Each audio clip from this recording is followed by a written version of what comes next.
heard as a teacher is that we were taught not to see ourselves as the sage on the stage, like the person that has all the knowledge, and that we're the ones 100% responsible for pouring all knowledge into our kids. But really, they are learning, they have things to contribute, and they hold knowledge in themselves. So we don't have to feel like we have to know everything, because we don't. Not even educators know everything. So I think if you can kind of take that burden off yourself, feeling like you have to be the one to pour everything in them, or they're not going to learn, or they're going to fail this year, that's not a reality. So give yourself some grace with that. The other thing I would suggest is creating a schedule. I know that now the kids are from at home, a lot of them are like, yes, I can do this at my own pace and chill and sleep in. And that's probably not going to be the most successful for most of your kids. There's probably a small percentage of kids that really can just work at their own pace and find success. I've been doing the distance learning with my 5th graders now. We did it for about a week, then we went on spring break, which we're all home, so it's lovely. And then I'm going back to it tomorrow, and I've found that the ones that have been most successful with the assignments that I've given have been the ones that kind of create a schedule for themselves and get up early in the morning, like normal school time, and get work done. So I think as a parent, one thing that I would encourage you to do is to create a schedule for your kids. It doesn't have to be like to the minute. I know my students, when they walk into my classroom, typically the first thing they look at is a schedule. What are we doing today? When's math? When's social studies? When reading? And they are constantly checking me on it of like, hey, it's this time, we should be doing social studies or whatever. So I think even though they may push back against it, creating a schedule will help them. And it could just be a band of time, like, hey, we're gonna work on reading for an hour. We're gonna work on math for however long.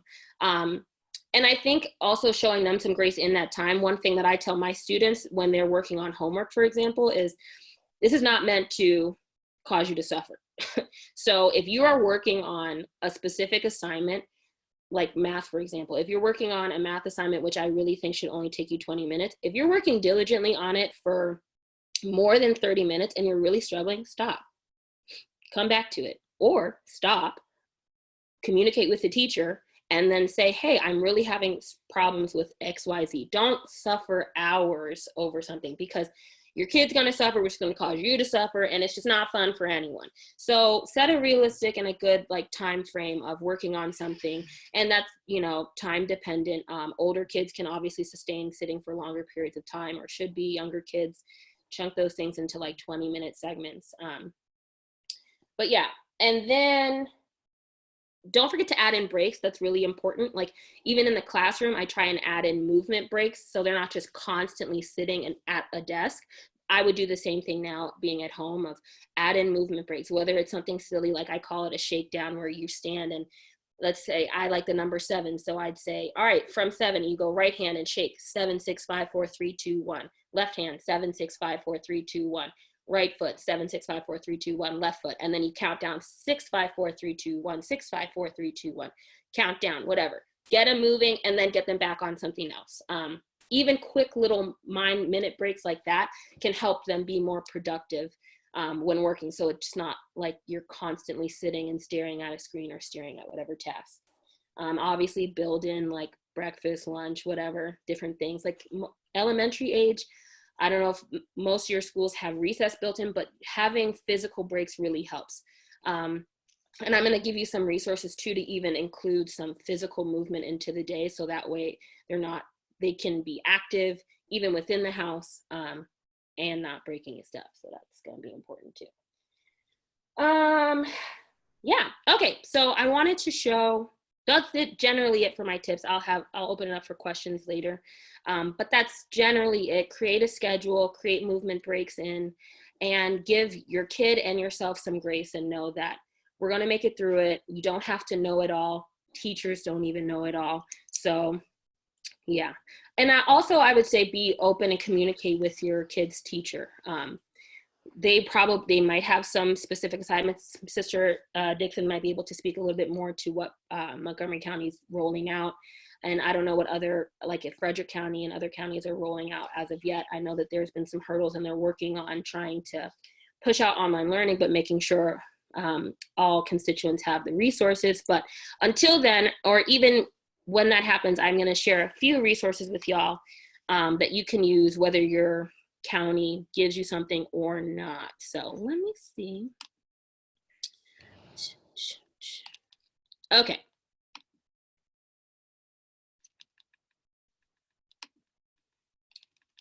Can y'all see?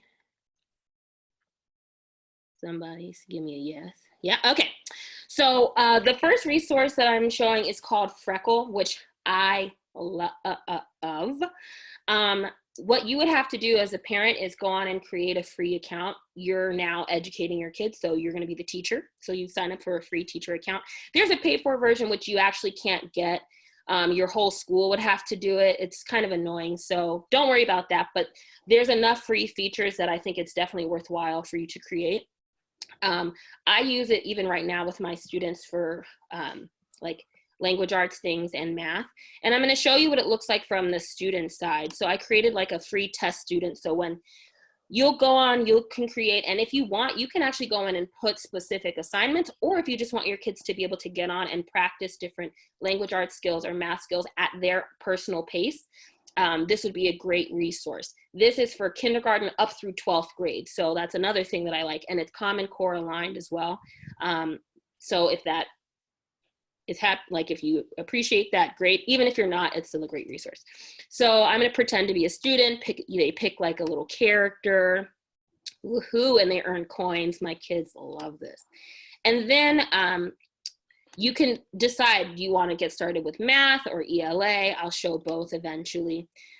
So this is what's called adaptive. So essentially each skill, it's broken down into different practices like measurement and data. You guys can read operations and algebraic thinking, base 10. Doesn't really matter. But everything will start out with like a baseline assessment. So let's say I want to do fractions. Your kids would start on what's called like a little pre-test, and they just keep answering questions, as many as they can, until they kind of tap out. And that's where the computer will know, okay, this is where your kid should start practicing when it comes to fractions. There's different features. There's like a writing tool, so you can write on the side and show your work. If you want, this is compatible on your computer, also on like if you have a tablet or things like that. Other features like shapes and different tools you could use, and then moving those around and then erasing, and then you would type in your answer. There's all different kinds, like some are fill in the blank like this, not fill in the blank, like insert your own answer. Some of them are matching. It just depends. And the cool thing is, like I said, this is from kindergarten up through 12th grade. When you as a parent set it up, you'll say what grade your kid is in, and it'll kind of start them maybe a little bit underneath where they think that grade level is. So for example, like if you have a kindergartner and you're doing this, it would not start you out with like 2/5 plus 1/6. So just so you know that. Let me move this. I'm going to exit. And then, okay, and if you want to do ELA, you'd start a pre-test. So it's reading. There's some reading that goes into it. You'd have them read a couple articles. Again, I set this so I'm a 5th grader, so it's giving me like around 4th-ish grade reading passages. And then the other thing that I like about this too is that kids can't just like skip to go answer questions. There's like a timer that's set, and they think, okay, on average, if you read X amount of words per minute, then it'll take you this long to read. So as you notice, I can't even answer the questions yet because it knows there's no way I've read this thing that fast. So you scroll, you wait, there's different tools you could mark it up. You teach your kids how to highlight important things, underline text, whatnot. And then eventually, once I've read this, questions answer up. So some of them are just multiple choice. Some of them are select as many that are true. And then sometimes they have a writing prompt as well with it. So you can get your kids still engaged in writing and answering different questions. You as the teacher will also have access to their answers, so you can kind of go in and see what they did and how they did. but it will let them know right as they take it what's right and what's wrong, so they can get immediate feedback as well. And once your kids take like the pre-test and it lets them know, okay, this is your starting point, they can go in, select different stories that they want, either fiction stories, they can select nonfiction stories, they can read some of them. There's some articles too that are like science related or social studies related, that are accessible in the free version as well. So if there's different topics that your kids want to read about, you can search and find. So there's also like word study stuff as well, like spelling and whatnot, to get your kids working on those things. I can't show you all those features right now because of the fact like I would have to do a pre-test to show where I tap out. But anyways, that's just a cool resource for y'all to be able to use. If you want to know more, definitely feel free to ask me. Again, this is called Freckle.com, and it's great. If you want to get your kids active, and this also could be beneficial for you as well, but right now we're talking about our kids. So there's an app called Sworkit, and they have a paid for version for like adults. They also do have a free version for adults, but there's a kids version. So if you go to Sworkit.com, how do I move this thing? Sorry. Okay. Sworkit.com, they have a kids initiative, and these are forever free videos. So you can click on them, and there's different ones: strength, agility, flexibility, and it's all kids showing. So you'll sign up for a free account, and the cool thing is it shows you in advance the different moves. This is what it looks like when you're on a computer. It looks a little bit different from your phone, but it's still no biggie. You can select your workout and say how long you want to work out, in increments of 5 minutes. I personally did this, and let's just say I stopped being sore like today, and I did this last week. So it's legit. Anyway, so you select a workout, you say how long you want it to be. I think there's a way that you can add your own music, but you don't actually have to. Begin workout. Here we go. We'll start off with a warm-up to get things moving. So as you can see, power circles. So it'll show the move that you're supposed to be doing, give you a countdown for how long to be doing it. And then usually once it gets like to 10 seconds left, it'll tell you what the next move will be. And then it'll always show what the move is, and how to do it. Exercise. So, overhead arm yeah. clap. Next, it'll show you what the next thing is. So with the kids one, they oftentimes will talk you through how to do the move and also show you. And again, this can be done on any device, your computer, your phone, a tablet, wide stance and arms things out like at that. Shoulder height. So it's pretty cool, and it has kids showing you how to do it. So that's pretty awesome. Okay, for reading, sorry if I'm going too fast. I can't really see everyone, but like just someone wave me down if I'm going. You're doing great, Danny. This is awesome. Oh, sweet. All right. For reading, the books you have at home are great. I think one of the best things you can do, Sister Monique and I were actually, I was laughing about this earlier when she and I were talking,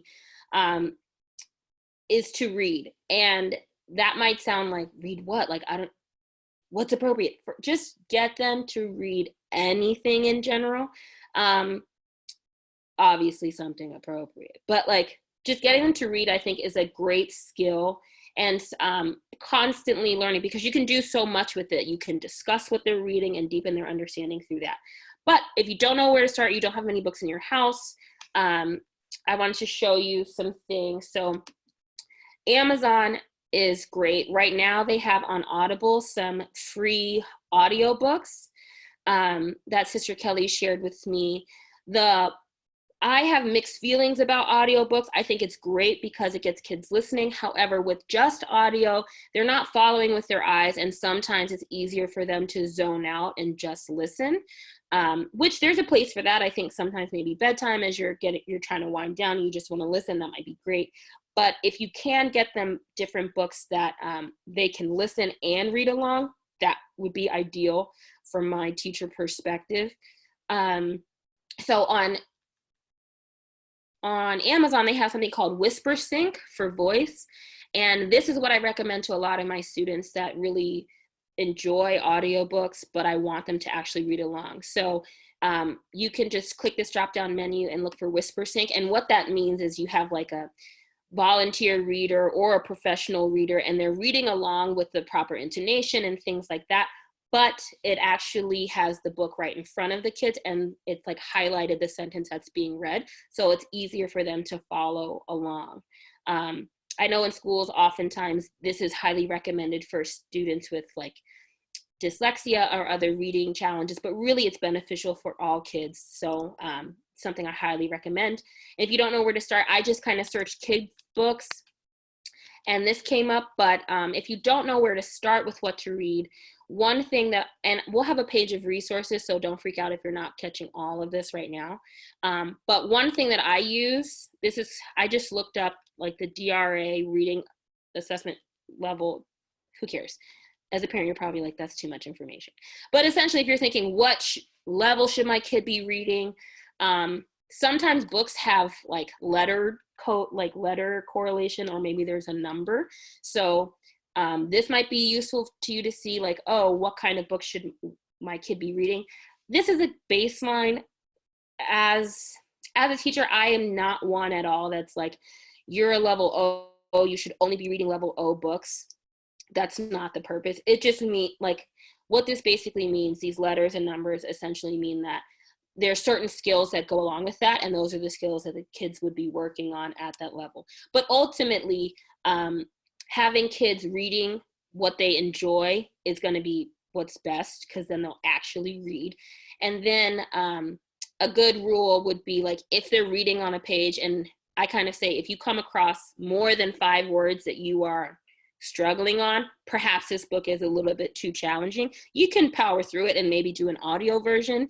But if you're just sending your kid off with a book to read, you might want to have them read a page out loud to you and kind of check, like, are they really struggling with pronunciation? Are they understanding what's happening?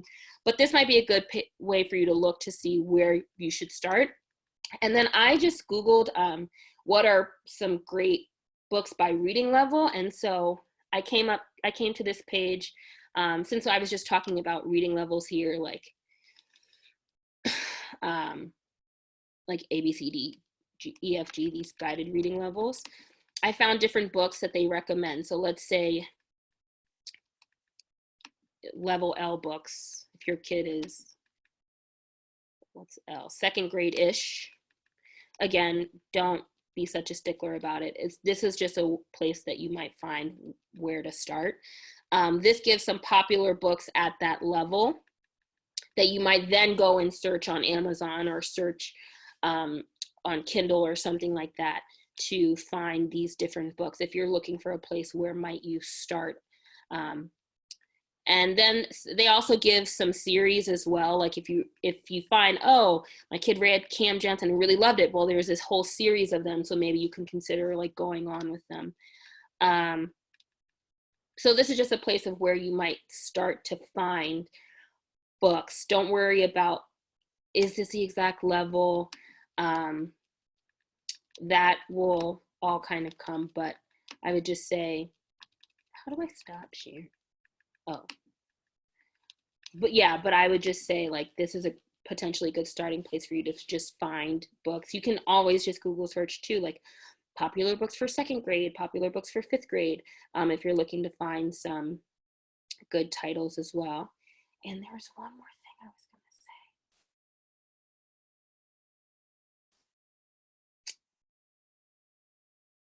say. I lost it. It'll come back when it's irrelevant. Okay. That was a lot. Yeah, that was a lot. I want you to know that in a week, we're going to have up on our website, we're going to give ourselves a week. It may get up sooner, but all of these resources that she went through, plus quite a bit more. So if you weren't able to get it all down, you're going to have it available to you.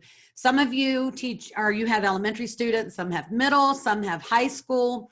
Danny is a 5th grade teacher currently, but she is familiar with all. Brother Smith was a middle school teacher. Sister Mary Ellen, like I mentioned, is a vice principal, and she's kind of got the gamut as well. So there's a lot of great people here. If you have any questions right now, I think everybody has the ability to unmute yourself. But before we do that, I want you to know, following up this little time of questions and answers, if you have any, Sister Danny is available for answering these questions. Sister Mary Ellen, Brother Smith, you may have some resources that you can draw from. I know you've been retired for a few years, but I'm a teacher, once teacher, always teacher. It never really leaves us. And Sister Kelly. So, Danny, I'm going to let you head this whole question answer time specifically for right now. Then we'll hear from Sister Kelly. But Mary Ellen, Brother Smith, or Sister Kelly, if any of you have answers or you want to contribute, please feel freedom to do that. Sister Danny, you're going to be in charge of the question and answers. And please unmute yourself if you have a question and ask that question now. Sure, and I remembered the last thing I was going to say. In terms of reading, again, like getting your kids to read pretty much anything once they, like that's the most important part, but your job as a parent or guardian is simply to engage with them, whether that be you reading with them and have your kid reading to you and you reading some as well, or asking them questions to make sure that they're comprehending, and it's not just like a waste of time. So I'll also provide a different list of questions that you can ask before they started reading, while they're reading a book, and even after, that kind of deepen their comprehension to make sure that they're really getting what they're reading. Because if you are working and you're having them read while you're trying to get work done, you may not be able to sit and read with them to make sure that they're understanding, but it's important that you follow up with them to make sure that they're understanding. So questions, I can't see everyone. You can just unmute and start talking. Okay, this is Tanga from, so the question is like from Thursday, like the sessions will be held like this, or like, I mean, how it will be with the kids? Are you talking about like in the public school system? Yeah, starting Thursday. Starting Thursday. So that I don't know. That might be a better question for Sister Dixon. Okay. Where does your child go to school? Is it Montgomery County? Yes. So the school system's going to put out emails to the parents, and we're going to reconnect with students starting tomorrow. So if your child is in elementary school, the teachers will reach out to the parents and have very specific times for ELA and mathematics groupings. If you're a parent of a high school student or a middle school student, students were instructed with their mcps.net account that they would receive instructions of what platform their teachers would be using for the rest of this time. So it could be a Google Classroom, or it could be a MyMCPS Classroom view. It really depends on what the communication is by each individual school. I would recommend you read the emails that the school is putting out, because especially for elementary school, the teacher will have a very short lesson with Zoom or Google Chat, and you can do the same thing on Google Chat for free. And then the teacher will guide you and your child in the next steps. So like Sister Danny said, breaks should definitely be incorporated. But the one thing you need to remember is that the teachers are going to set up the times for the different activities to occur. So you're going to have to abide by those activities. Some are in the morning. Most of the elementary schools are doing things in the mornings, while middle and high school might be having classes in the afternoon. That schedule has not been 100% set yet. Got it. Thank you so much. And I have another question. Sure. So whatever we are covering here, like this is kind of extracurricular kind of things, like other than what is needed for their grade level evaluation? So the different resources that I just shared were things that you can do. Oh, I don't know, maybe I'm breaking up. These are things that you can do if like extra on top of what your teachers give, or while you're waiting, because I don't know, each school, each county is different as what they're rolling out and when they're rolling it out. So I just provided these resources that you can use while you're waiting for your school to roll things out, or if they breeze through and get things done, but you still need them working or you want them working, these are things that they can do at your discretion. Got it. Thank you so much. No problem. I have a question. Sure, I can't see. I apologize, you can't see me on the camera because for whatever reason, it's not working. Is that Laura? Farah. Oh, Farah. 79.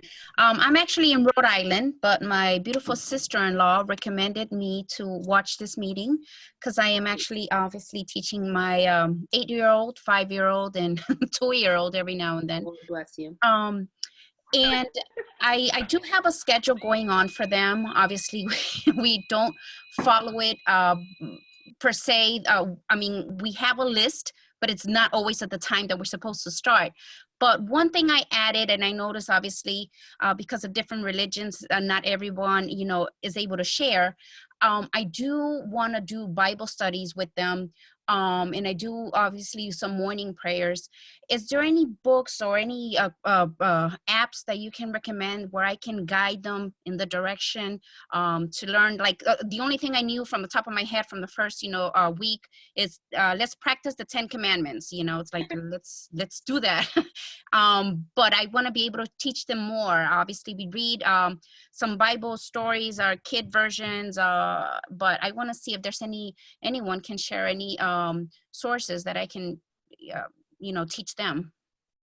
I'd like to just comment real quick on this. And Danny, if you have anything, obviously we can add resources online for you on our church website, but something that may be a lot of fun, there's devotions for kids also already on our children's webpage on our website, clceast.org. What is it called? It's by Booker. His last name is, I'm trying to think of which one for you to go to, but it's just little short devotions that he does with the students. He is fantastic in incorporating God's word with the children. So if you wanted to do something kind of interactive while they watch it, and they can also learn at the same time, and then you would incorporate Farah on your end, maybe some extra little talking points, and you can preview the lessons prior to showing them to your children.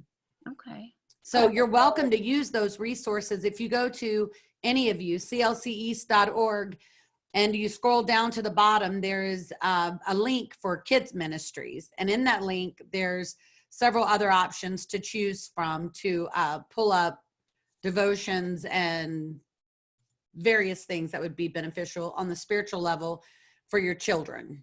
Thank you. I truly appreciate that. Yeah. Danny, you had something? I was going to say, I can also post a link. As I was doing like different searches for books too, I was looking for like Christian books as well. And there are some series and stuff on Amazon as well. But Sister Kelly, if you could talk about Lamplighter, like different audio dramas, that might be something that will interest you as well. Okay.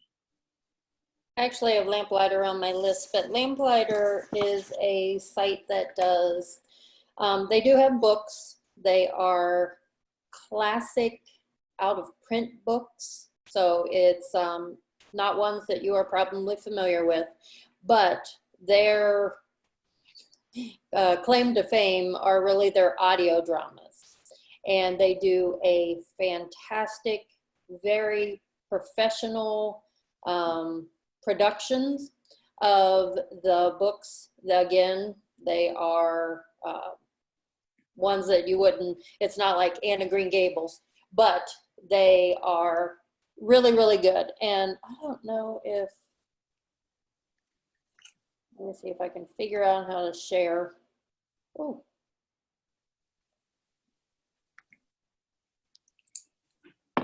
No, probably not. So anyway, if you go to lamplighter.net, right now they have a free download called Sir Malcolm and the Missing Prince. And that was, I think it was their first audio drama that they ever did. And you can get it for free. So again, we'll have all of these links if I can figure out how to share my screen, because we'll share it on this end, Kelly. Okay. Pastor Sean's going to pull it up. Okay. Oh, okay. The neat thing about these books, every single lesson or every single book teaches a fantastic life lesson.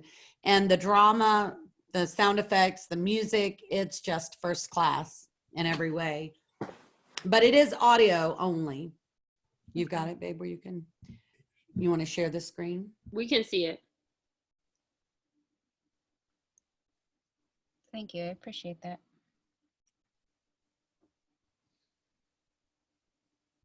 Kelly, where is it? Lamplighter Theater with the Sir Malcolm? Oh, this one? Oh, there it is. A worried king. I dare not leave my kingdom in the hands of the man he is growing to be. An incorrigible son. What are they for, these village people, if not to serve us? And a daring knight with a plan, sire. I must have full charge of the prince if this is to work. Sir Malcolm and the Missing Prince. The very first drama from the exciting new audio series, Lamplighter Theater. Though this is And so Kelly, you say this one is available for free for them to listen to? Yes, it is. Okay, so that is a good trial for it if you want to test it out. And I'm going to share the screen of this Apostolic Devotions for Children and Children's Ministries and just let you see this gentleman just for a second for you parents. Can you guys see this? Yeah. Why, hello, everybody, and welcome once again to your daily devotion from ApostolicSundaySchool.com. This is our quarantine edition. Man, this thing's going on forever. Just feel like I'm trapped in these four walls and they're closing in around me. No. Anyway, to start off today's devotion, I actually have something super exciting. I asked you guys a few days ago that if you wanted to get involved with the daily devotions, to send me an object lesson. And I asked because I wanted to have you guys involved in this, and I didn't want it to just be me up here. And what do you know? I got responses. So right now, we're going to start this off with a small object Skip ahead a little bit and all the just. way.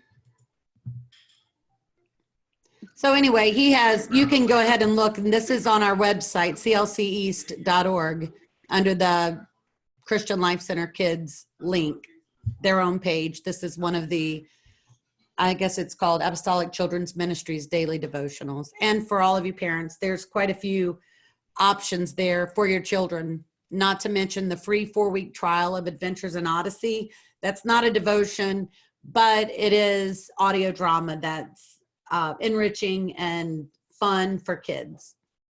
Thank you so much. Mm-hmm. My kids are really big into Khadija, are you talking? yeah, sorry. I just wanted to add, my kids are really big into audio dramas.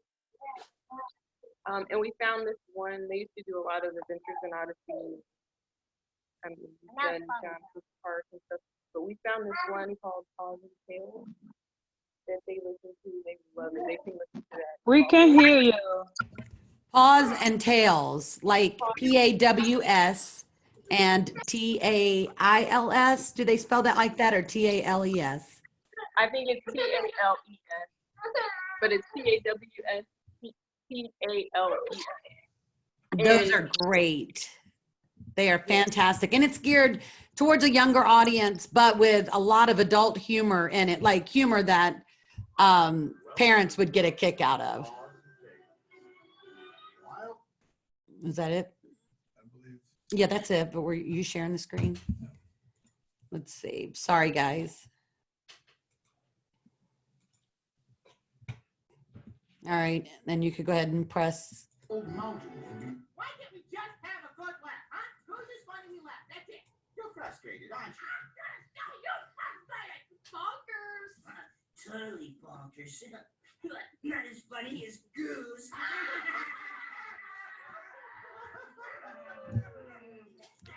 All right. And while we're here, Kelly, I know this was a part of what you were going to talk about. So since we're here, why don't you go ahead and talk specifically about ways to incorporate these audio dramas into your day and different ways you would suggest using it?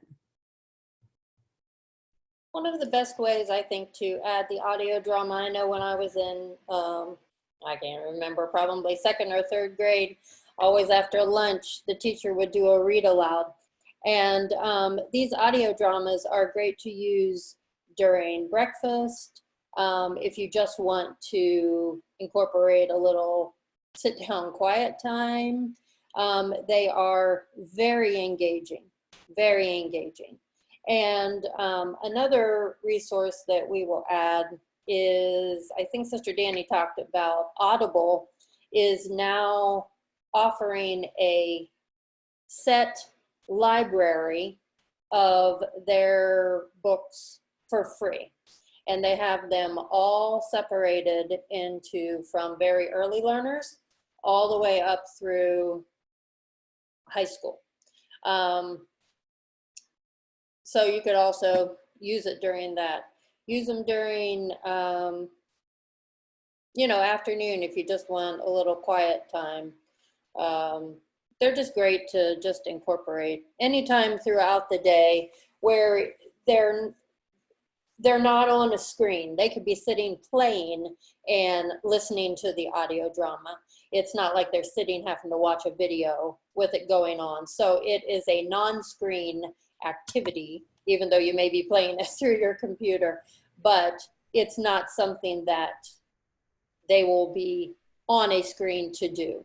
So Juliana, she was always great at multitasking, for lack of a better word. She could listen to something and be playing with her dolls or whatever and still be able to get all of that information in. So they're great just as fillers, for lack of a better word, throughout the day where they're not on screens and they're still listening to good stories that have great moral lessons, sort of like the modern day Aesop fables, but they're not fables. They're good stories. One of the good things about audio dramas, I find, is that, or even audio books, the difference between using an audio drama or a book is your children are relied, it's a little extra work for them, so they are working out their brain,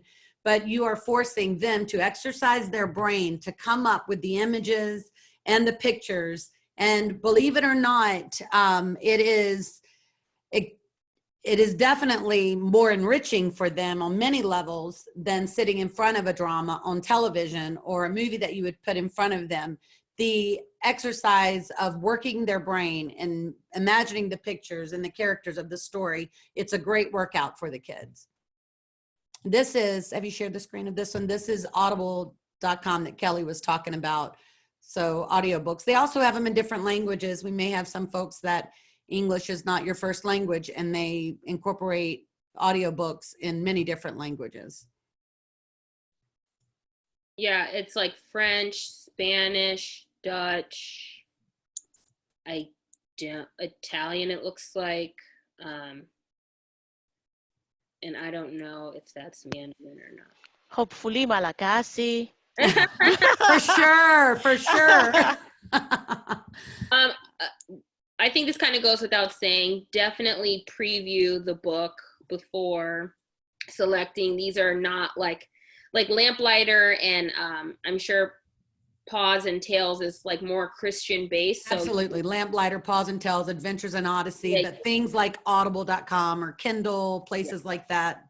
They're not always like, it may say, oh, this is tween or elementary, but you know, that means nothing these days. So you just better to be safe. All right. Are there any more questions? This is Sadani. I have a question about older kids. So I have a middle schooler, 7th grader, and I think I heard that when the school system, Montgomery County, get it all together, the kids won't actually be in school like for a long period. It will be where they'll have a small Zoom session with their teacher, then they have to go off to work on their different subjects. I guess my question is for the vice principal, if that's true. And if that's the case, are we then, I'm thinking some of these things could be supplemental for the students, because I do think at that age, you really want to keep them engaged for a little bit longer. So I would like just thoughts on that. So every school is going to be different, and you have to work with the teachers from each school to really set up what the coursework will be. They're still working to make sure that the students have their grades in for third quarter, and they're trying to hit the April deadline for third quarter, so they're extending it out a few weeks. So these are great supplements to add to the student day, but remember that students aren't used to looking at a computer screen for a long period of time, so their eyes are going to get tired much more quickly than if they're in a face-to-face class. They're not used to sitting for these large amount of times in front of the screen either, so movement breaks are definitely a great idea to put into their day. Remember that they're in school and the teachers will provide activities, and they're going to provide tests and quizzes as well. So they're going to need time off the computer to study and have an understanding of what the information that's being taught is, and just to really have it sink in. So you're really going to have to balance being online and giving them work offline to do. Thank you. Aretha, I believe you had a question.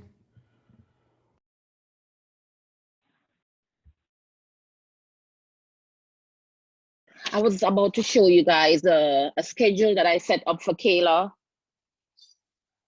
So if without a schedule, your day, you just feel like you don't accomplish anything. So what Danny was saying, setting up a schedule, that's really good. So this is Kayla, what Kayla's schedule look like. Kind of hard to see.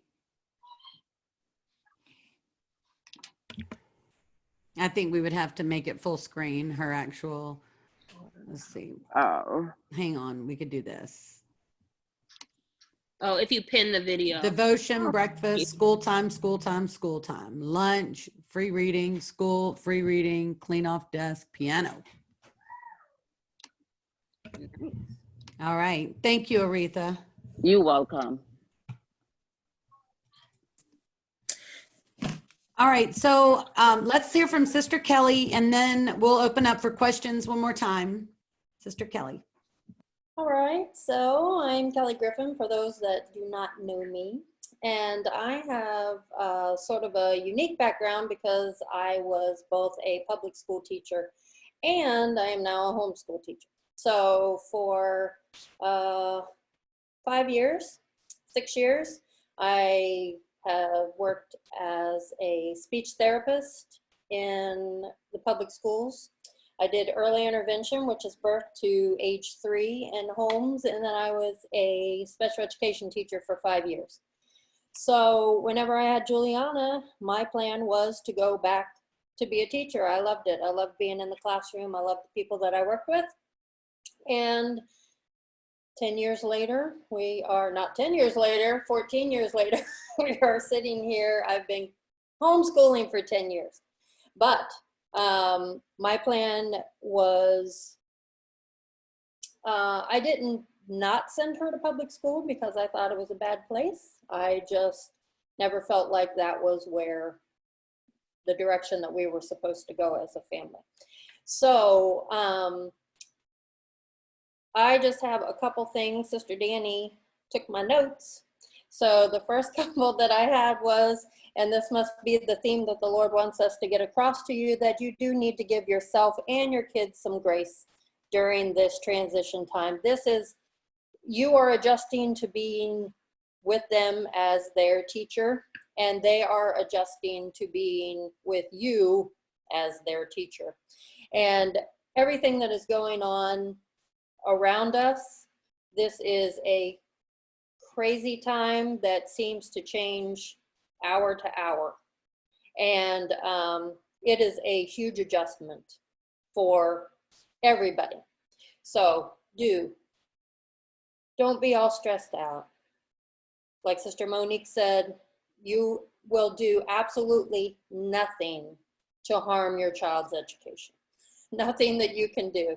Even if, and the teachers on here, close your ears, but even if you would never even open a book for the rest of the year, they are completely fine and they're going to be all right. So Not recommended, but amen, amen, amen. Yes. That's how great they're going to be when this is all done. You're going to do better than that, but they're going to be okay. right. The second thing was Sister Danny had talked about the importance, sorry, I have a cat on a bed behind me. The second thing about the schedule, it is very important to keep them on a schedule. They may not act like they like it, but they do. It's security for them. It's something that they can count on. So the schedule, like Sister Danny said, does not have to be planned minute to minute. You do not have to say at 10 o'clock, we're going to have recess. At 11 o'clock, we're going to do math. Unless, now I'm not sure how your classrooms will be organized. Will it be live teaching? Will it be just every day they have a list of things that they need to get done? So that you're going to have to work with. But if at all possible, tweak it for your family schedule. That's going to make it so much easier for you. If you want to do a family devotion in the morning, if they don't have a live class, and you know, you can do a family devotion or take them all out on a walk, or you know, do something, whatever works for your schedule and whatever is making it easier for you, do that.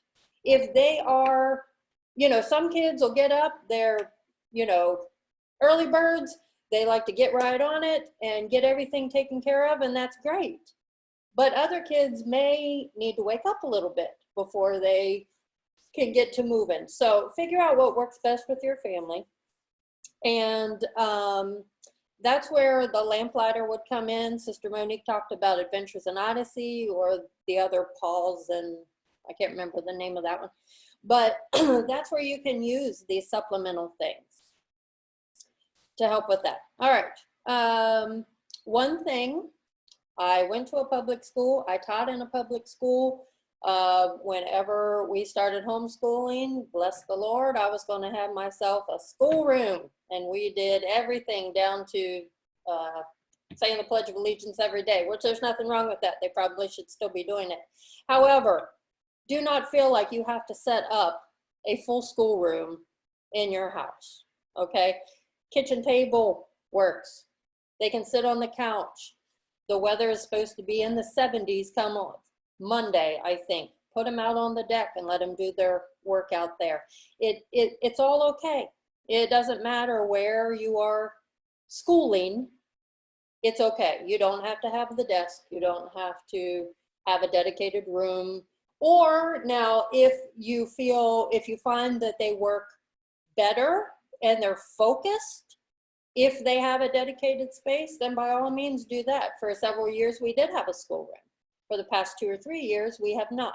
So, you know, it just depends on what works for you and what works for your kid. Last thing that I have on my little list of notes is, as Sister Monique said, this is a blessing.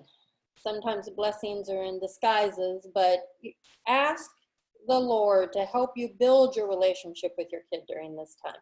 It may not be easy. You're not going to have, in the beginning, it might be a honeymoon period.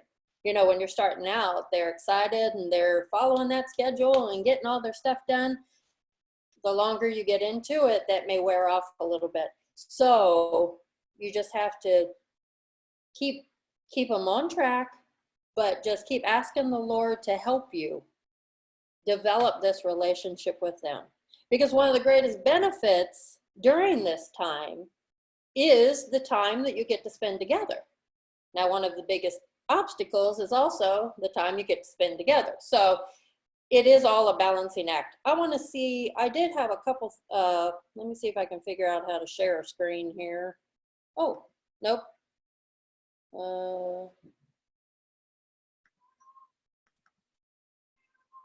What? Nope, wrong one. too many screens open.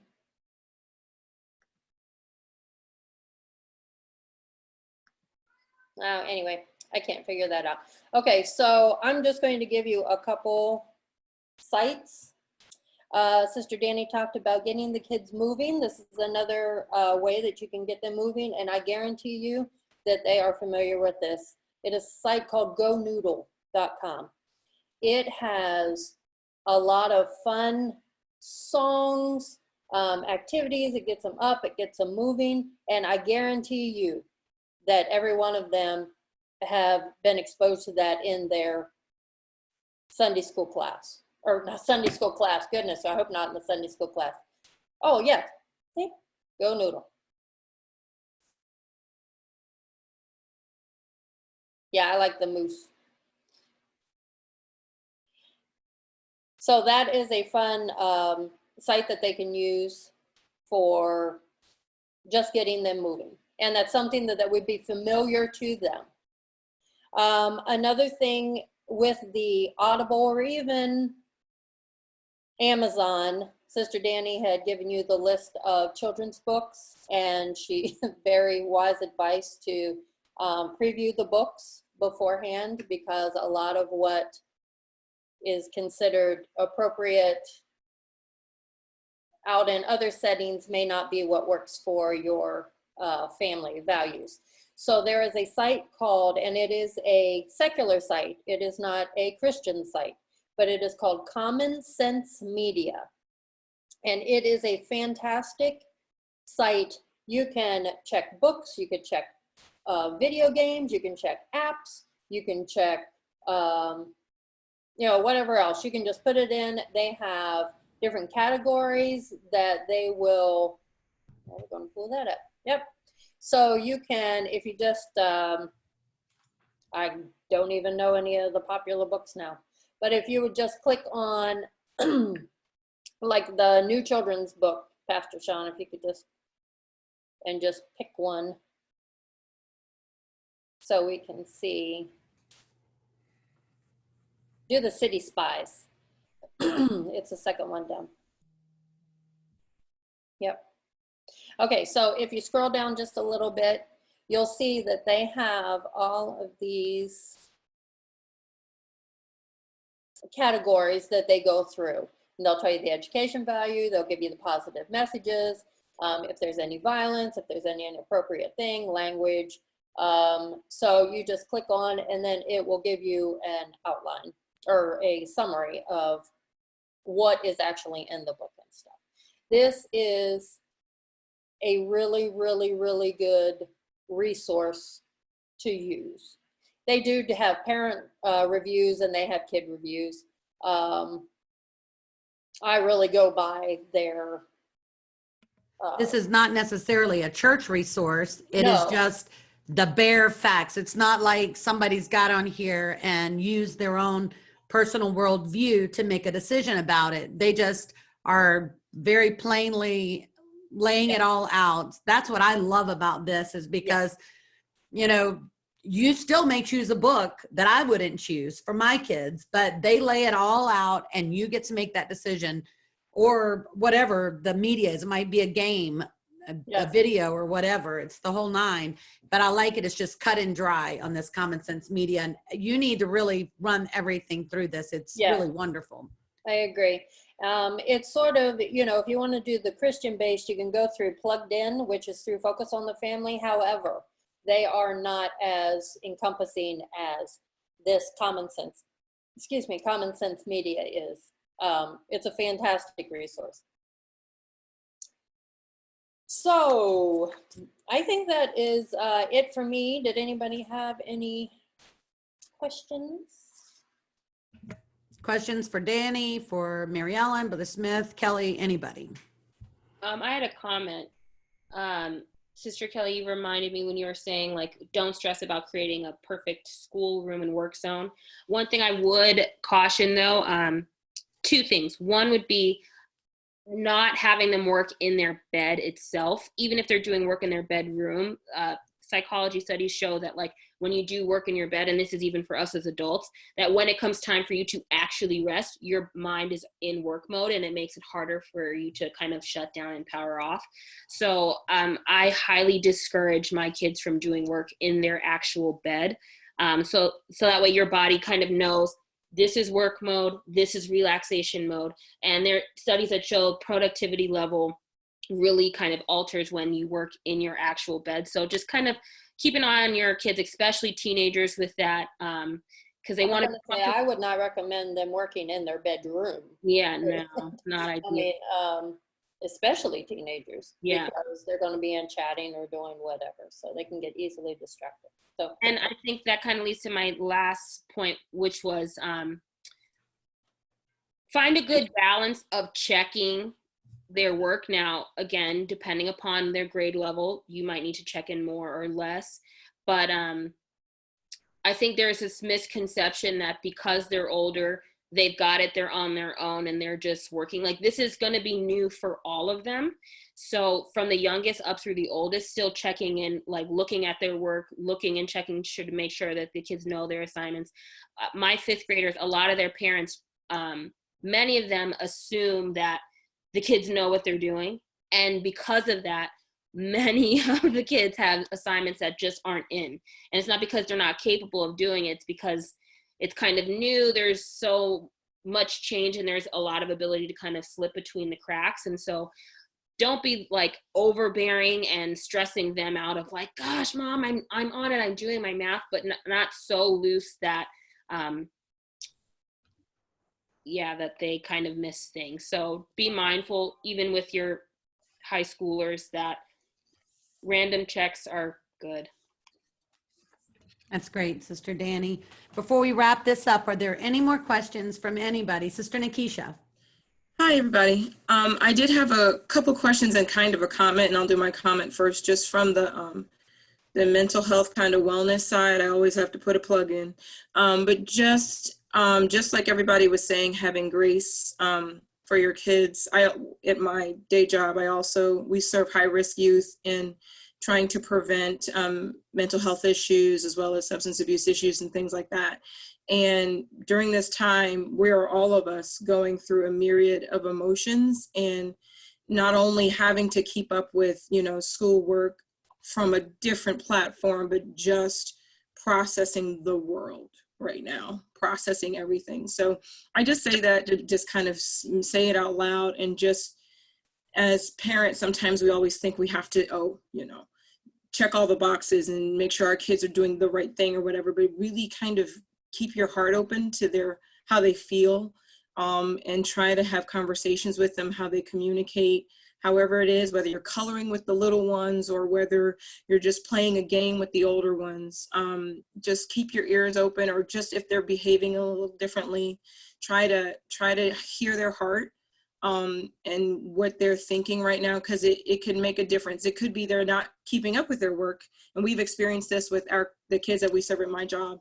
But it's because there's something else going on inside of their heart. So I just encourage everybody, and I'm encouraging myself, because my kids have gone through a couple emotional phases during this past few weeks, and it turned out to be because they're like, what in the world is going on? I don't understand, or this is so sad, or just dealing with the emotional side of it. Just as parents try to guide them, I would encourage everybody to just pay attention to their hearts and where they are emotionally as you pray with them and ask them and let them tell you what they feel.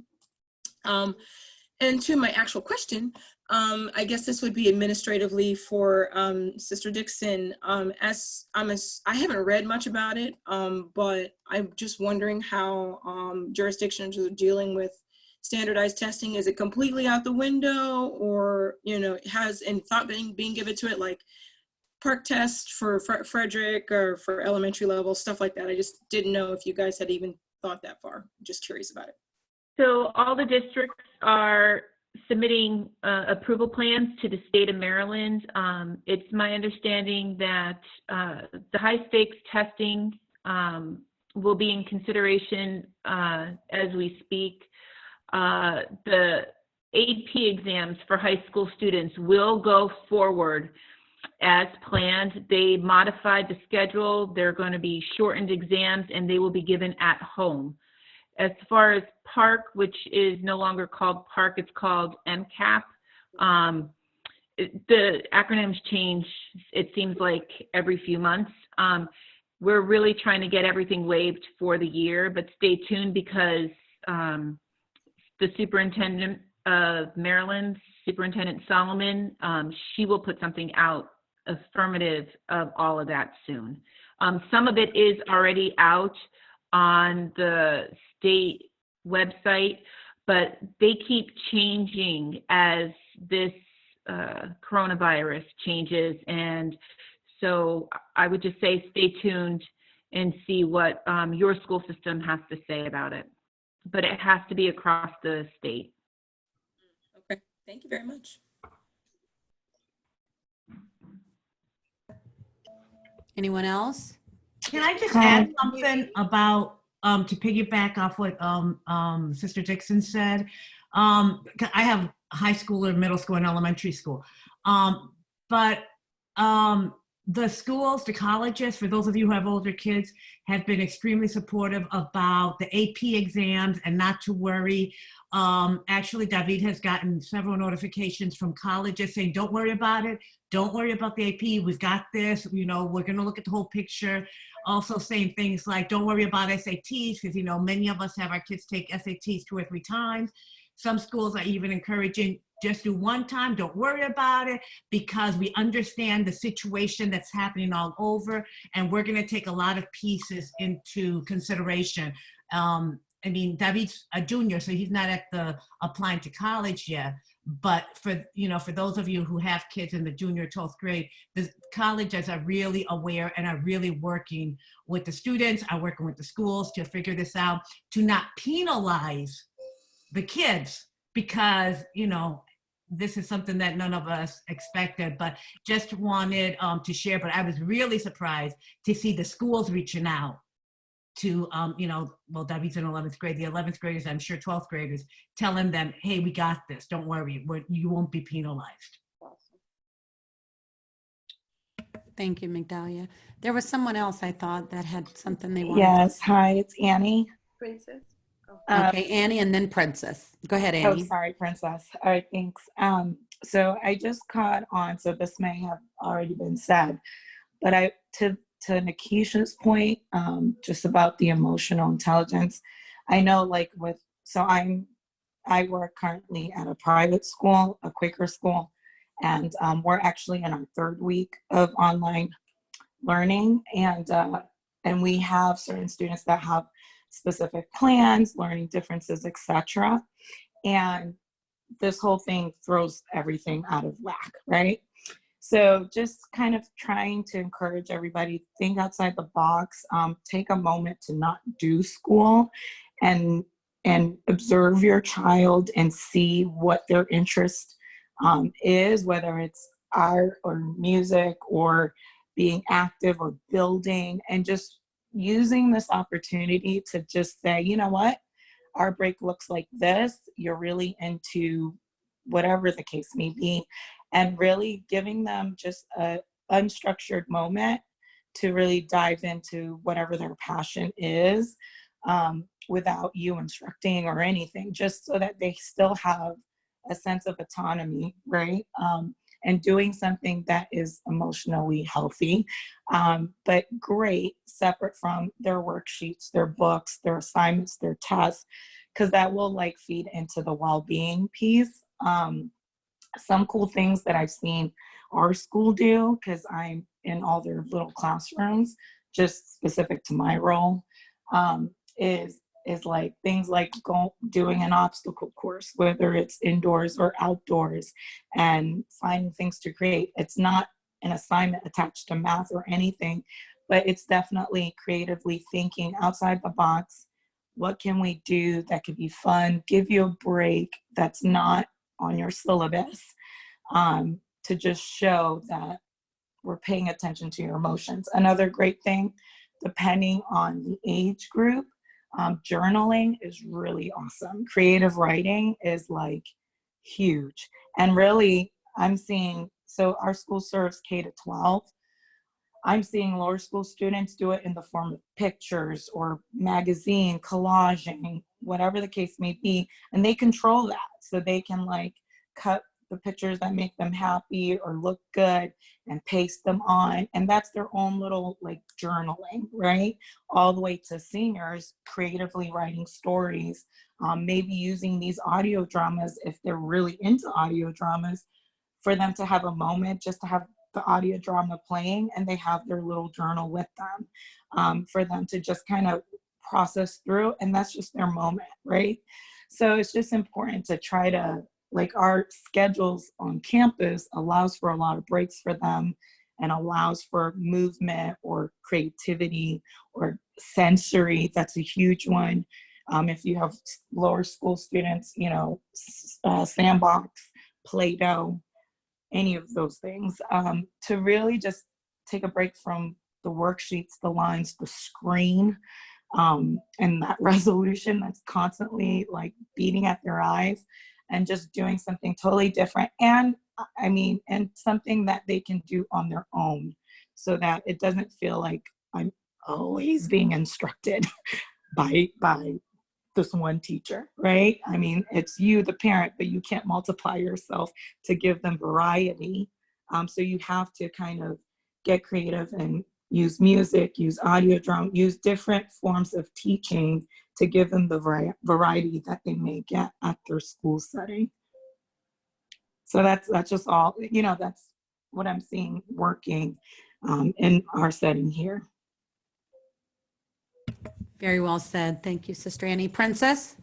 Hi, everyone. So my daughter, I'll say it's been hard homeschooling. I'm not used to this, and it's really hard doing it. And I'm sure it's the same for a lot of us.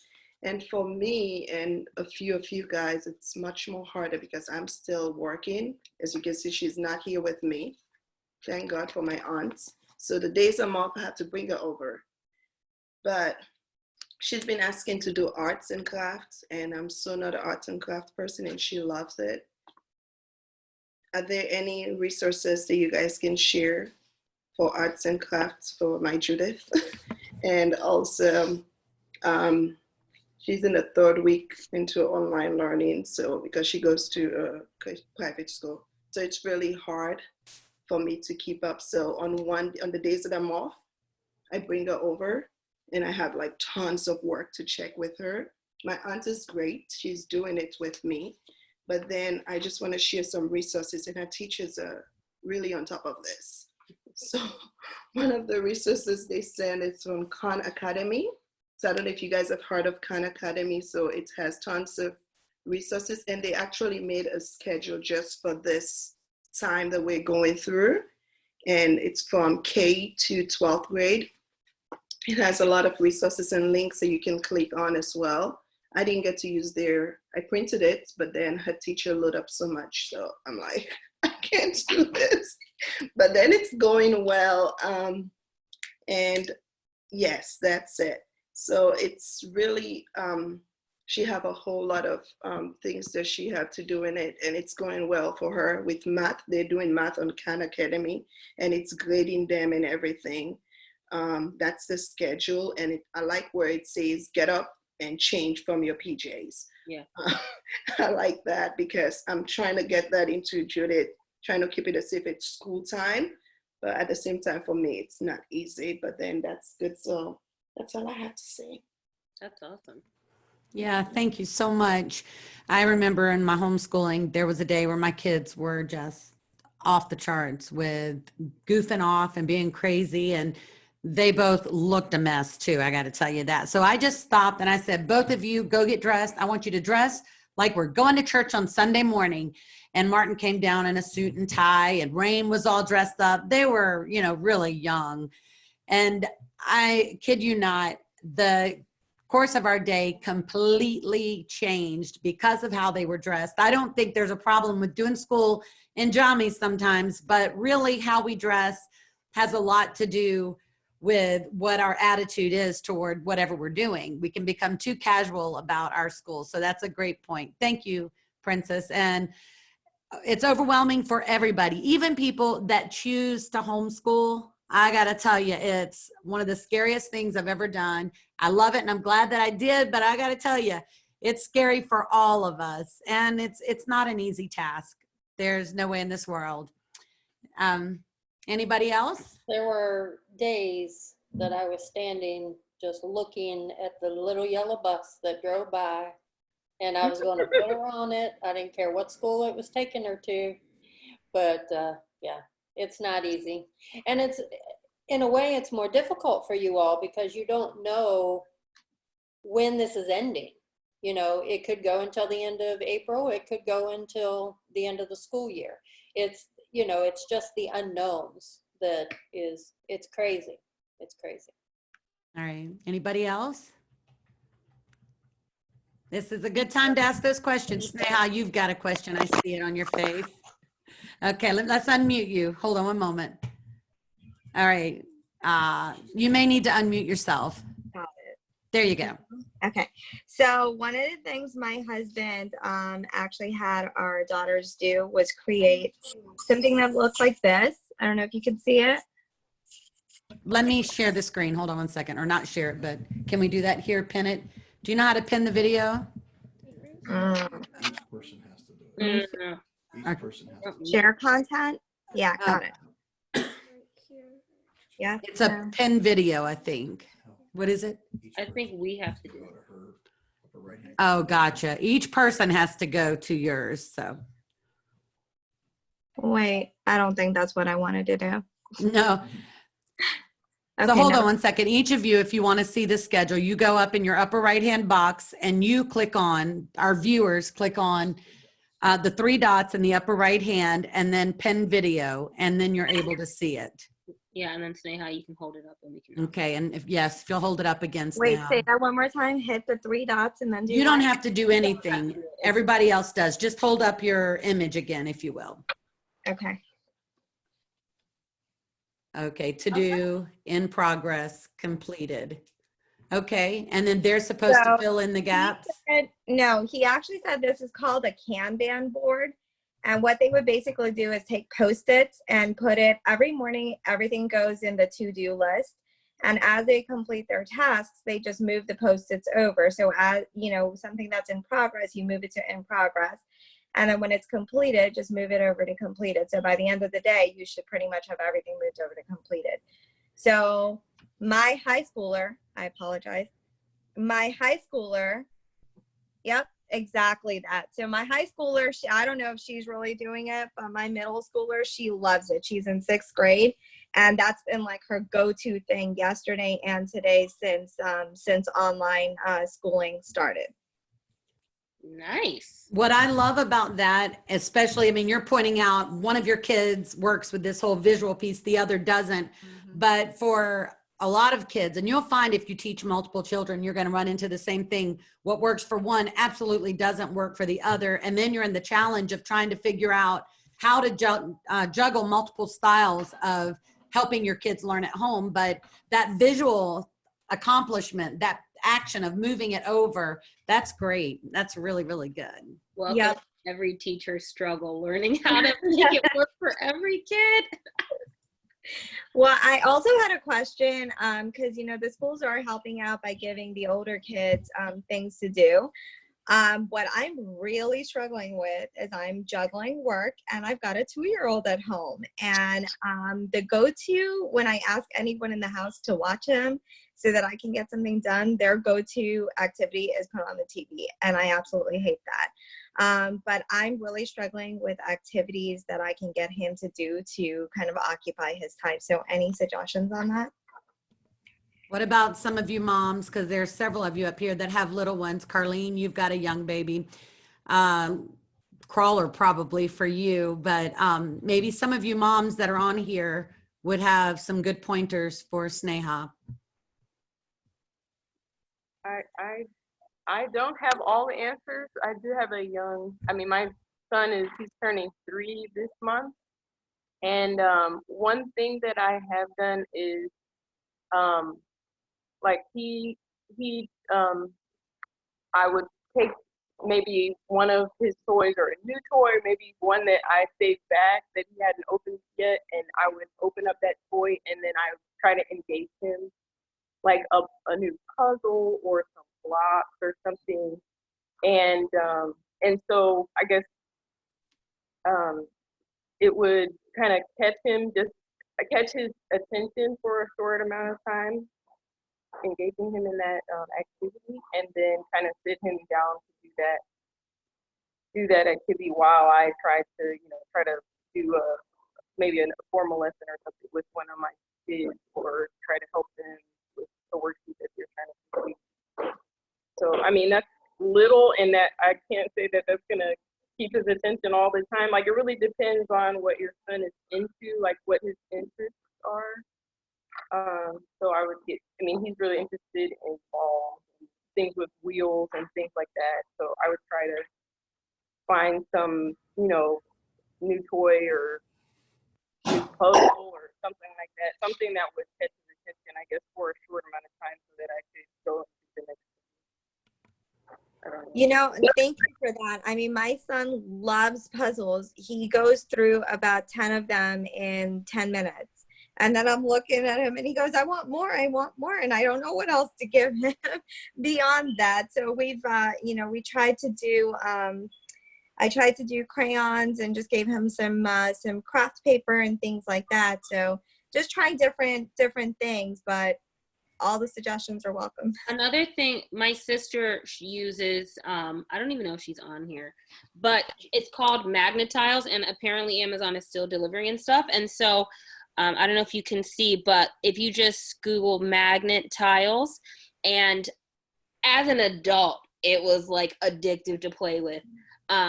Like there's squares and triangles, and you can build various figures. You could build a house.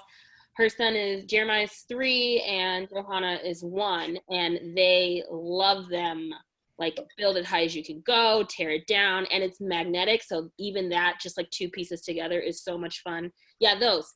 Oh, they're so cool. Okay. So much fun. And like, as an adult, I could sit there for a long time just building, trying to make things happen. So that's been really entertaining. And also mag formers. I think those are a little cheaper.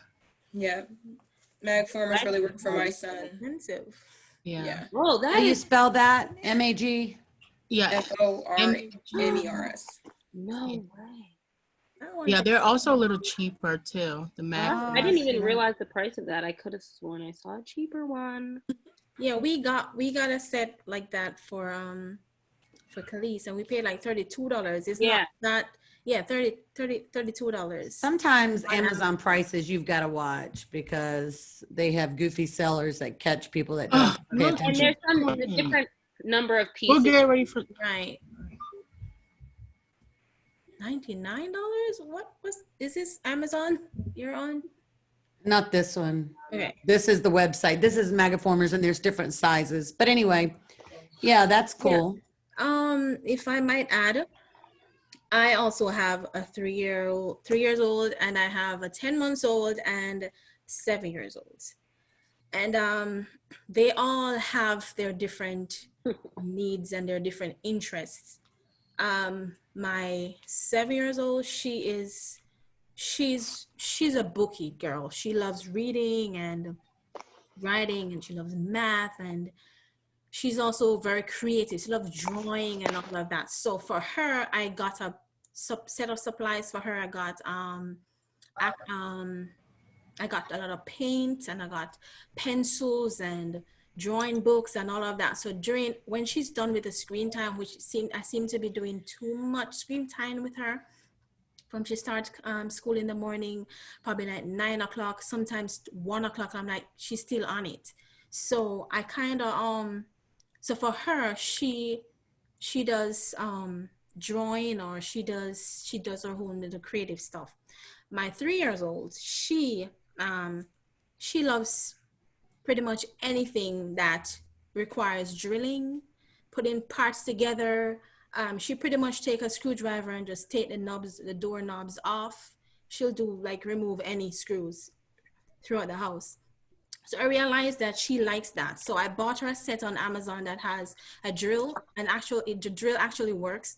It comes with bolts and screws and parts that you can actually make different shapes and houses and all of that. It's kind of similar to the blocks that you just pulled up, the magnet blocks, but this one is it comes with like triangles and squares, different shapes, and you fit them together using the drill. So during the time whenever she's finished her bookwork, because she does read and she does her little math and so forth on the computer, but for like an hour, I allow her to do these physical things where she actually, yes, similar, well, there's some, I think it's called, I don't remember the name of it, but it has like screwdriver, similar to that, but it has like other parts where you can actually fit squares and triangles and all of that together. Yeah, and that she'll play with that forever. So if your kid is anything like that, where they love putting stuff together and making things, putting them together, that's a good set that actually keeps them occupied for some time. Thank you. One thing. I have a suggestion. Oh. Hello? Mariama? Yes, I also have a 2-year-old. Well, she'll be 2 next month. And what I do, I just got some shaving cream. So yes, so you can either put it on a table, or the last time we did it, we used a baking 4 pan, and I just squirted the shaving cream inside of it and dumped a bunch of little toys, small little toys, and that can also help with fine motor. So it's like a sensory play, and she really enjoyed it and was like, she was just digging her hands in it, just playing with the foam, and she was just squishing it, picking out the little toys. So like I said, it helps with fine motor, sensory, and it's just so fun. It gets messy, so just get ready to clean up, but it's so fun, and she enjoys it, and she can do it for hours. That was actually one thing. Sorry, that was one thing that I was going to recommend. So you could do it on your dining table if you're, willing to clean up after, or a baking pan. I use a 4, small or big size, give them room to dump in all their toys.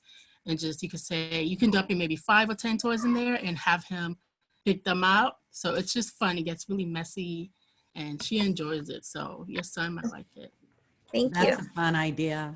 One thing that I did with the little guys that I had was, it was the same thing, and I was going to recommend that. However, because we were afraid of them eating the shaving cream, we actually use whipped cream. So then you wouldn't have to worry about if they ate it. But I was going to recommend like the sensory. If you just Google sensory boxes, you can find all kinds of things where you use dried beans, you use rice, and it's the same premise. You hide things inside of it, and you could even make a game of it. Can you find, like a little scavenger hunt? There's this many things in here. Can you find this? And Play-Doh and the magic sand. And so I'm a big one for sensory stuff. But if he enjoys it. Those are great I think ideas. he does. I think he does. I see him he'll take his tiny little cars and he just wants to move it from like one bucket to another. If he finds like even an empty glass somewhere, like a water glass, he'll take it and just dump toys in it. So I think he would really water enjoy play is always great, especially with the weather getting warmer. They can play with water outside. Take his little cars and put them in a container of rice, or just scooping rice from one container to the other. Oh, he would love that. Yeah. All day long. Yeah. So those are simple and economical. That's a great idea. So sensory activities. Very good. We've got time for a couple more questions. Carlene's showing. Talking about. And pretty much if your child is good with which kids are go to their hands, it will give them time to play without you having to be there all the time. Sometimes you do need some time for yourself. So, having them engaged without you having to be there all the time. Because if it's up to my girls, I'm sitting down with them all day, making this or doing that or doing reading or all of that. So finding stuff that they can do without you being there, because some of these activities you have to be there with them. Like I was trying to make a noodle house today, and I was like, I gave up because I had to be there to put the the glue on the hot glue on the thing, and for them to put it on. I'm like, okay, this is gonna take forever. I gave up on that. But I just gave them stuff like this that they can do by themselves without you sitting with them like for hours. Thank you. Very good. We've got time for about 2 more questions. I don't want to keep you guys much longer. Let me just insert this, that we'll have resources on our website. The other thing, just in case some of you are trying to peel away, we're providing tutors. There are a lot of people in our congregation that are gifted and skilled in certain areas that are willing to help you with your child. So if you run into a problem with math, science, the language arts, etc., or even upper level, if you have a high schooler, we have folks that are willing to help your students. So that will also be a resource. You'll reach out to me and I'll connect you with a tutor for your child. And our email address will be here, plus on the homeschool, home educating page on our website, clceast.org. Is there anybody else that has any questions you'd like to ask while we're all here together? I just posted go ahead. Mr. Nikisha, and then who was the other? Denisha. Denisha, and then Farah, you had something too? Okay, I can't hear you, Farah. I'm sorry. All right, so we'll go with Nikisha's question, and then Denisha, and then Farah, you, okay? Nikisha? I don't have really a question, but I just listening to you, Sneha, talk about your kids' different learning styles. I posted 8 Great Smarts, which Sister Goba and Sister Kelly introduced to me, and I have 2 kids with 2 different learning styles. One is kind of logic and putting things together, puzzles, like you were saying, and I have one that just rather be outside all day, and he does not want to sit down. So if you have the time, you can. It's by it's a Christian-based. She's also a doctor. You got Sister Goba and Sister Kelly know way more about her, but she's an excellent. It's an excellent book called 8 Great Smarts. It teaches you the learning styles of your kids, book. And it's really simple and it's very eye-opening. Just to as you are, learning how your kids learn, especially in this process, it was a game changer for me. So. It's probably cheap on Amazon, but it's a great book as you try to think of creative ways to teach your kids. Kathy, what was the name of that book again? Kathy Cook. We're going to pull it up and share screen. Okay, Koch, 8 Great Smarts. Yeah, if you have access to the chat, the link is in the chat, but also you'll see it when they pull it up on the screen. Anything by this lady is amazing. She's just such a great speaker, wonderful author, educator. She also has a website and she will put up free videos. It's called Celebrate Kids is her website.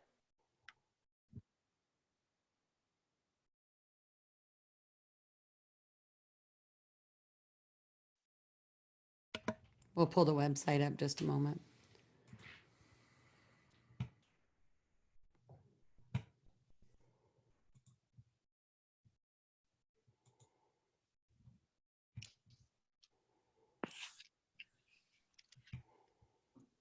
She has a podcast. If you can listen to anything she has to say, she's really good. I can't say enough about her. Agree.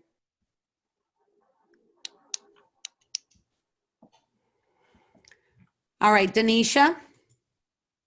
Nikisha, were you through? Yes. Okay, Denisha, I'm sorry. There's a website that my son teacher gave. It's called Get Epic, where it's a reading website where the students can go and they can read as well. So that's another resource you can use. And also, I wanted to know, my son, he's 8, and he's a builder as Sister Karen's daughter, but he loves science and technology and stuff like that. And, you know, I got him so much Lego stuff. He build everything and then just throw everything over the house and you walk on it. But what other activities that I can have for him to do while he's home here in the house without, you know, wanting to go outside and do different things? Moms? So I can comment on that, and I think I just posted in the chat. This is one thing that I had Jelani doing. Jelani loves science, and my situation is unique because I have a senior in high school and I have a second grader. So I have to find activity that balance both, but I'm not sure if you guys can see it. It's called Discovering Mind Blown. It has 3 experimental projects in it, and so far he searched for the gem. He can build a volcano. And there's a third activity to create some kind of slimy goop. But it's I don't know what the price will be right now because everything in Amazon seems to have escalated. But it's actually a great resource to have 3 different activities that you can do in it. That's good. Okay. I would, Thank you. just for a second, I would say you probably can Google science experience, home science experiments for kids. Look at those websites. I've done a little bit of that, but I don't have anything right on hand here. I know my daughter has, but you'd want to make sure, I would test it first for safety purposes, make sure, just like you would preview books and so forth, I would kind of go through the experiment when they're in bed by yourself to make sure, you know, the whole vinegar, baking soda thing, but you got to make sure it's age appropriate. But you can Google stuff. It's all over the internet. All that stuff is. When we put out our like page of resources and things like that, I can include a few others, but there's been a couple like mini engineering challenges. Like, I don't know if you've heard of the spaghetti tower challenge, where you have basically 4 different materials. You have spaghetti noodles, string, and tape, and you have to try and build the tallest tower that can support the weight of 1 marshmallow, and you give them whatever time limit. So things like that, like household supplies, and you're working on different skills. Like, I did a science camp one year, and I basically just did a whole bunch of little engineering challenges like that, like a paper airplane challenge one. And we'll include this on the resources, but things like that, and getting them to design different things and test what's going to be better, what's not. And even though you may feel like making paper airplanes, that's not science, it really is. And getting them to think about what's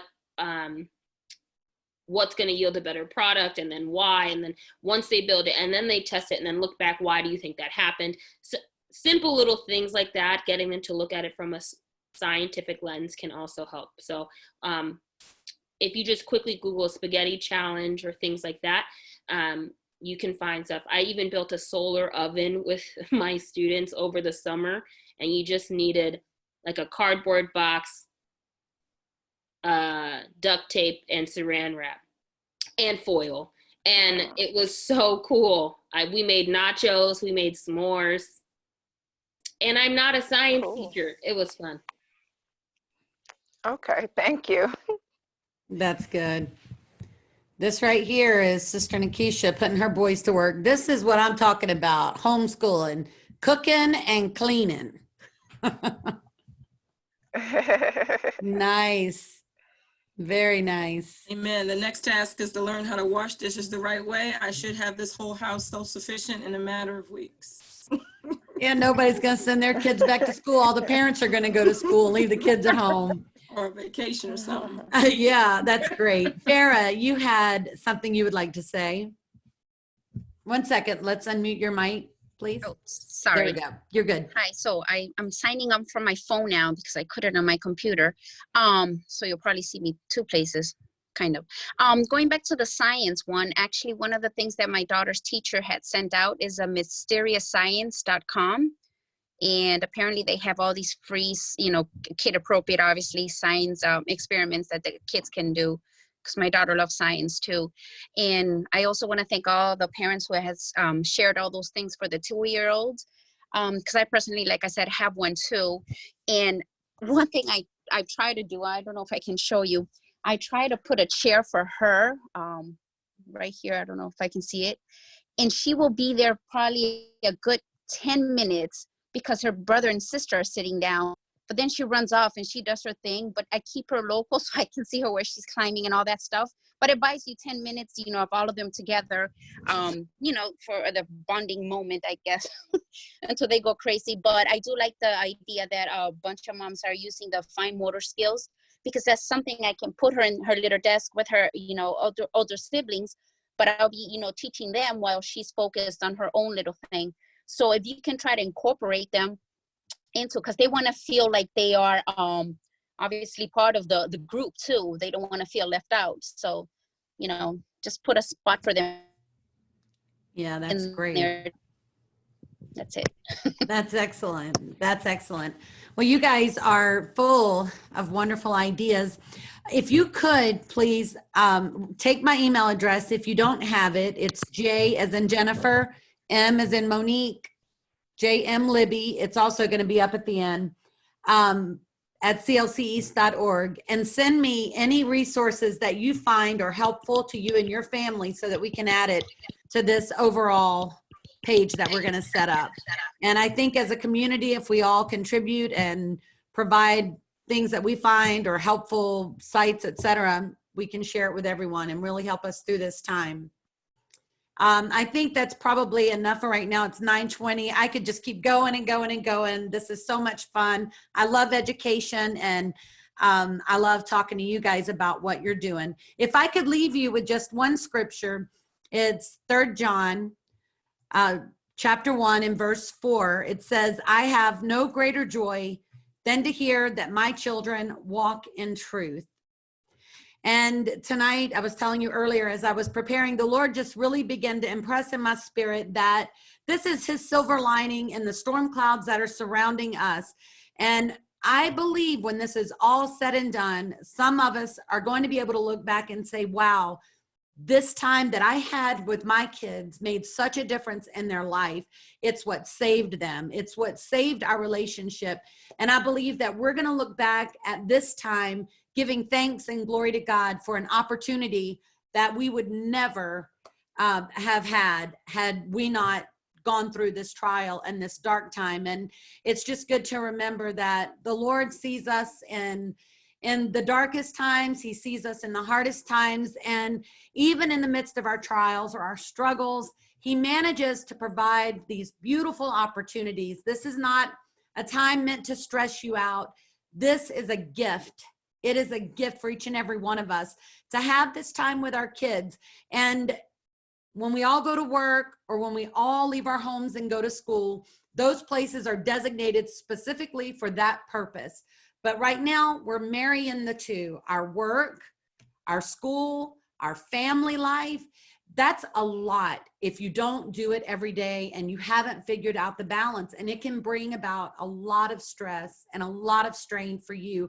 And as has been the common theme throughout this whole thing, I appreciate what Nikisha said. I appreciate what Annie said, what Danny and Kelly said. The common theme of pause, have grace for yourself, for your children. Don't let, and this is so important. Education is important, but do not let the educating of your children drive a wedge between you and your gifts from God, between you and your children, because that school can, instead of being a beautiful, wonderful time of teaching and growing together, it can become something that becomes abrasive in your relationship and creates pain and heartache for everybody. When you see it starting to happen, pause, breathe. Education will always be there. They're going to get it. This is an unusual time for everybody. And there has to be a space of grace from our school system, our parents, and our children. Don't stress yourself out. Embrace this time. Put the good things and the right things into your children. Help them learn about whatever they need to know with their maths and their English, reading and writing, etc. But also the lifelong and eternal piece of education. And that is being kind, loving one another, patience, long-suffering, tenderness, forgiveness. And remember that in our children's minds, or in their lives, we are, and understand where I'm coming from when I say this, as they're growing to develop their relationship with God, we are the example of that figure in their life. And if you are hard and unforgiving and on them all the time and nailing them all the time, that is really going to be how they begin to develop their view of who God is. But if you can be forgiving, if you can be patient, if you can be long suffering, you are building into your children the most incredible skills and gifts they could ever have. Take this time and use it for God's glory and for building something very special between you and your children and your spouse if you're not a single mom and you have a husband there beside you. I pray for you all, and I care a lot about this. And that's why we've set this up, because we want to provide for you tools that can strengthen your arms and can help you be successful. So we're here for you. We're going to give you as many resources as we can, but know that we are here for you. Any questions you have, we're going to put up a slide, this slide right here. Mary Ellen Dixon is a great resource if you have questions about Montgomery County. Now, mind you, go to your school, your teachers, your principal there first. But if you have some questions and you feel like she would be a better one or easier one for you to talk to, go to Mary Ellen Dixon. Kelly Griffin is a wonderful resource in helping you understand how to make school at home. It's different. It's different than a classroom. Just like you're finding out doing your work is different at home. For your children, education is different at home, and it really cannot be handled exactly the same way, because when they're in school, they don't have the regular life interruptions as you do when you're at home. So that can become a big challenge for you to just relax there and don't be so stressed out about it. Danny is a terrific teacher resource. She comes from the perspective of a teacher. So I think she is so important to this whole mix here, because she can let us know what those teachers are looking for and kind of keep us on track there. And just know we're here to pray for you. Whatever you have need of, don't hesitate to reach out. So Sister Monique, I was wondering, when are we going to start our school? I know, I would love to. It's still a heartbeat of mine. For sure. Well, I thank you all. You want to play that video? I think a lot of you have seen this already, but 1 second. I've got my media person with me here. This live TV interview is about to get very interesting.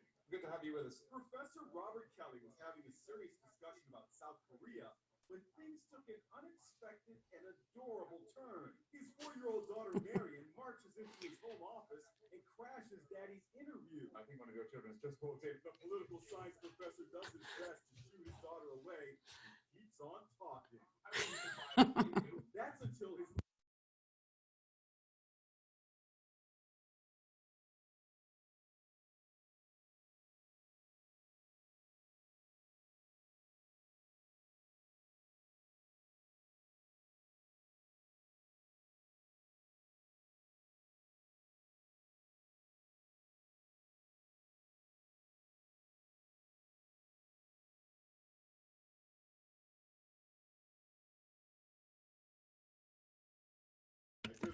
I don't think that will ever grow old to me, because it's where so many of us find ourselves trying to have the serious conversation and real life happens. And here we are working from home. Many of you, Sister Princess, Neha, and others, Uni, trying to work from home and do those responsibilities along with being the wonderful parent that you are. You're all going to do fantastic. Your kids are going to be okay. Don't stress about it. Love your kids, love each other, and just grow during this time in the Lord and together. Thank you all so much. Thank you very much. You're welcome. Appreciate. Thanks, y'all. Thank you. All right. Thank you. Bye. Thanks. Forget to email me your resources. Bye. Thank you very much. Thank you very much. You're welcome.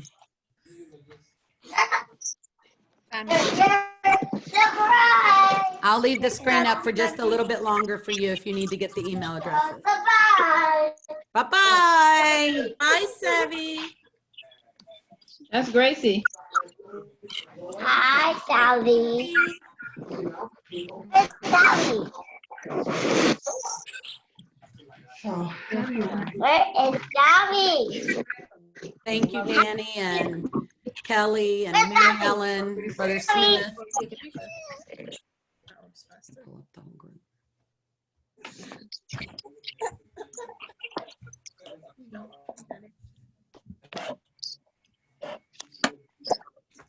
The email.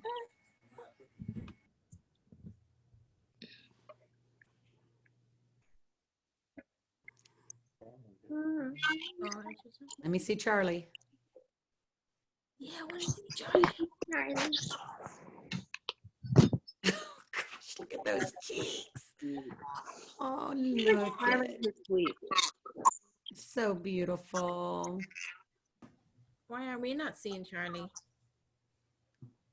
Are you on a computer? I am. You have to do the grid view.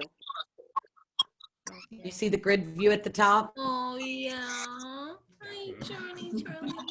He finally fell asleep. Oh. He was fighting it for an hour. I saw you bouncing there, sister. I thought you were ADD. Power to you. ADD. That's all we have to do is bounce him off for an hour and he'll fall asleep. You got a good 20 minutes workout in just now. Oh, I'm sweating. I'm sweating. Oh, is Sister Regina still here? I saw Regina. She just went off. I was going to tell Daryl hi. I saw him on the call earlier. Thank y'all so much. Good night. Good night. Bye. Love y'all. Love you. Bye. Night. Good night.